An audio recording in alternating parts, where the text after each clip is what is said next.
वज़ीर-ए-आज़म शहबाज शरीफ बलूचिस्तान के सैलाब से मुतासरा इलाके सोहबतपुर पहुँच गए। वज़ीर हाउसिंग मौलाना अब्दुल वासे भी वज़ीर-ए-आज़म के हमरा। वज़ीर-ए-आज़म को सैलाब ज़दगान की बहाली के कामों पर ब्रीफिंग दी गई। वज़ीर-ए-आज़म सैलाब ज़दगान से भी मुलाकातें करेंगे।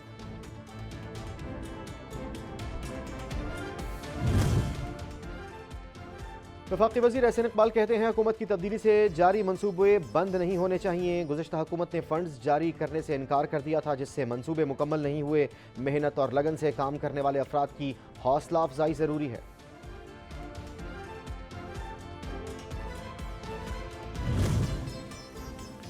भारतीय वज़ीर खारजा की तरफ से पाकिस्तान को निशाना बनाने वाले हालिया बयानात पर तर्जुमान दफ्तर खारजा का रद्द-ए-अमल सामने आ गया। पाकिस्तान की जानिब से भारत के इल्ज़ामात को यकसर मुस्तरद कर दिया गया। तर्जुमान दफ्तर खारजा का कहना है कि बयान पाकिस्तान को तनहा करने में भारत की नाकामी पर बढ़ती हुई मायूसी का अक्कास है। MQM में शामिल हों या नहीं, पाक सरजमीन पार्टी का जनरल वर्कर्स इजलास आज होगा।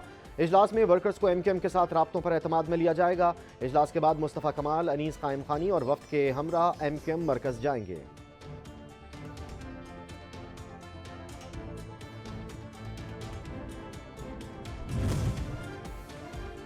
सुई गैस बहरान के खात्मे और LNG की दरामद पर पाबंदी के लिए दायर दरखास्त की समाअत। लाहौर हाई कोर्ट ने वफाकी हुकूमत और ओगरा को नोटिस जारी करते हुए जवाब तलब कर लिया।